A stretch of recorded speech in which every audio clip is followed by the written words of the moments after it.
Madeira.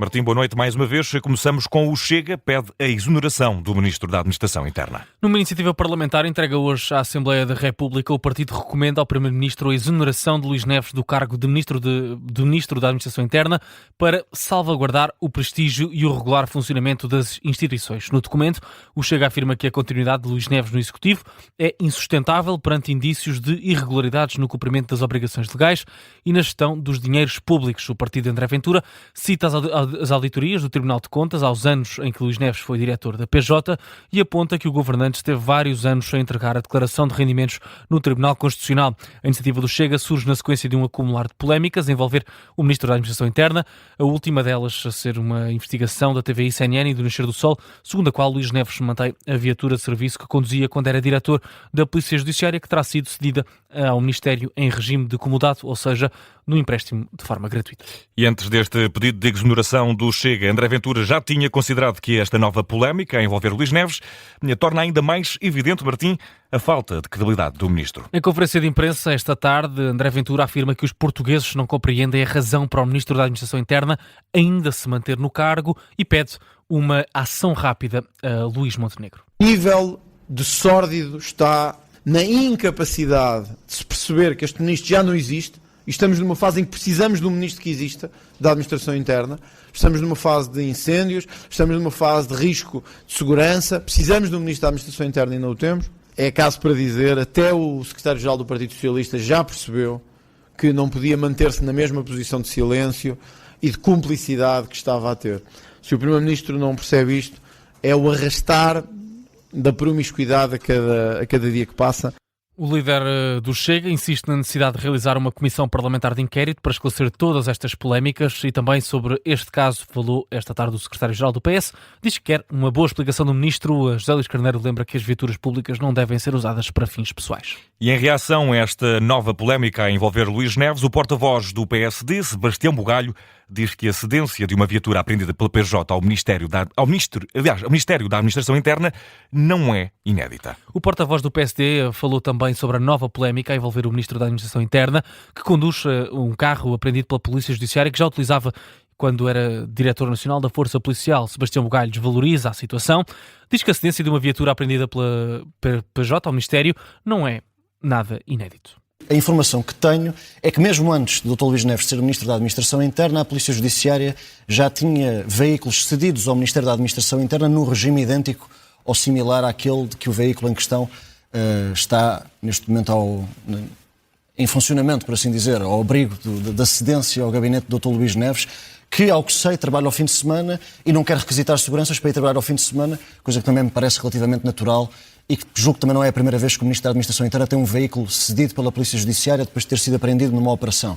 Ainda o porta-voz do PSD falou sobre o Orçamento de Estado, diz que está confiante na viabilização por parte do Partido Socialista. O dirigente social-democrata diz não ver razões para que os socialistas não aprovem a proposta do Governo. Se o líder do PS manter a consistência e for claro e consistente naquilo que tem dito sobre o Orçamento do Estado, não me parece que haja razões para isso. Ele pede 4 coisas.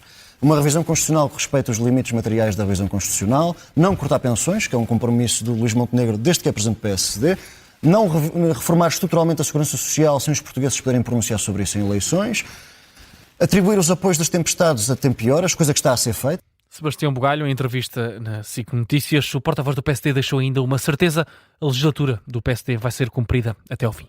E seguimos agora com Adalberto Campos Fernandes, coordenador do Pacto para a Saúde pedido pelo Presidente da República, admite que o chefe de Estado está desconfortável com as polémicas a envolver o Ministro da Administração Interna. No explicador da tarde política da Rádio Observador, Adalberto Campos Fernandes assume que o desconforto entre José Seguro é evidente. É preciso não ter nenhuma sensibilidade política e não ter nenhuma atenção ao fenómeno político para não compreender que existe um desconforto.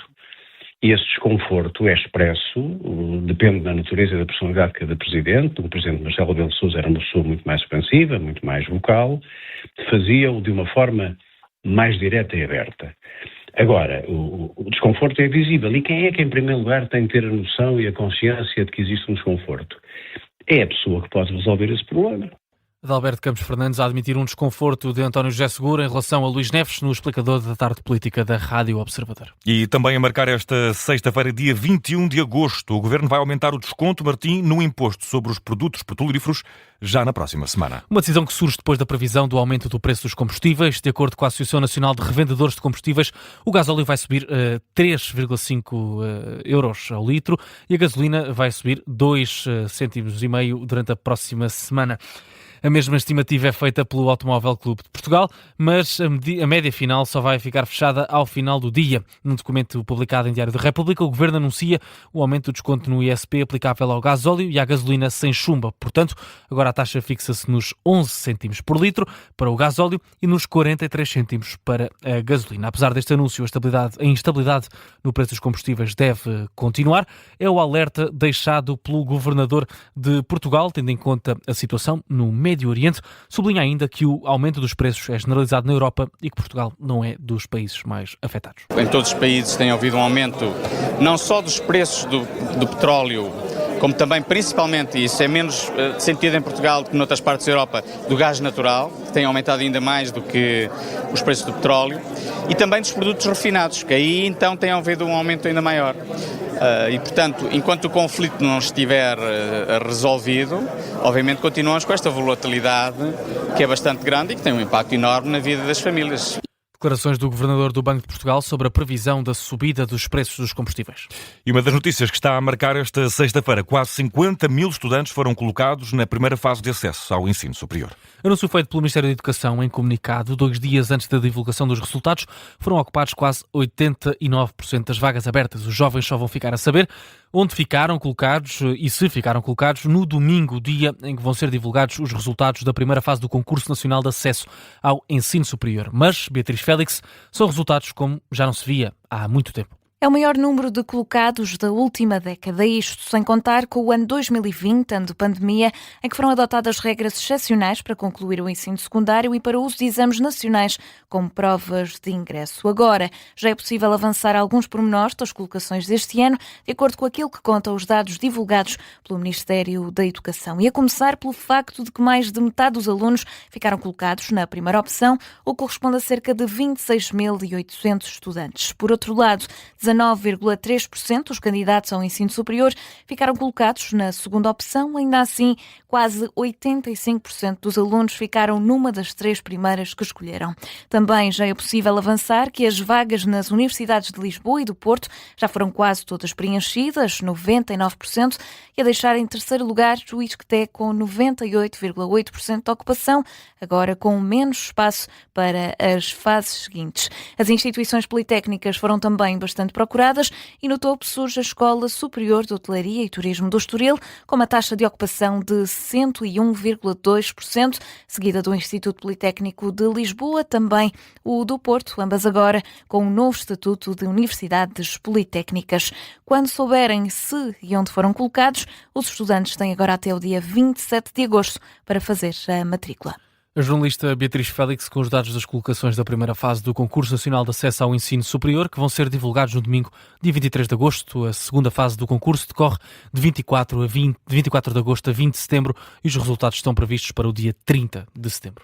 9 minutos para lá das 11 da noite. Tempo ainda nesta edição de atualizar a informação de âmbito local que está a marcar, Martim, esta sexta-feira, dia 21 de julho. Em Vila Nova de Famalicão, reabriu hoje o atendimento nas instalações da Unidade de Saúde Familiar da Vila de Ribeirão. Desde o início de junho, os serviços da unidade transferiram-se para outro local devido a obras de requalificação do edifício. As obras representaram um investimento de cerca de 200 mil euros e incidiram na melhoria do sistema de climatização e dos espaços interiores e da cobertura da unidade em Orem. A autarquia vai investir cerca de 500 mil euros na recuperação de 23 estabelecimentos de ensino afetados pela tempestade Christine. Os trabalhos já foram assinados e já devem arrancar a curto prazo. Pretendem repor as condições de segurança aos equipamentos das escolas, de forma a minimizar os constrangimentos no arranque do próximo ano letivo. Em Santarém, a nova unidade de saúde na Vila de Marinhais não vai estar pronta dentro do prazo previsto. A obra está avaliada em quase 2 milhões de euros, estando prevista uma contrapartida de cerca de 700 mil euros para a Câmara de Salvaterra de Magos.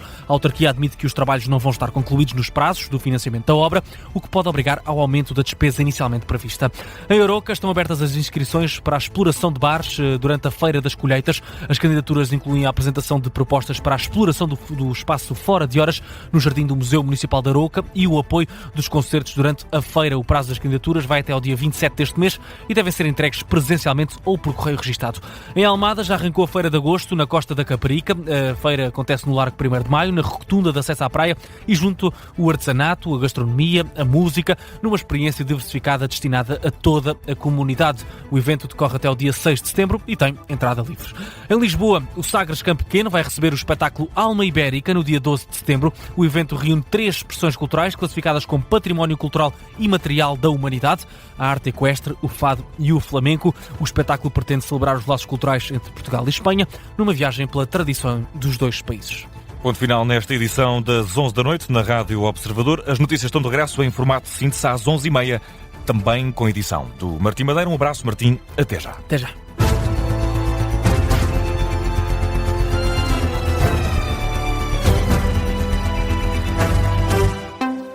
Este programa tem o apoio de BetClick.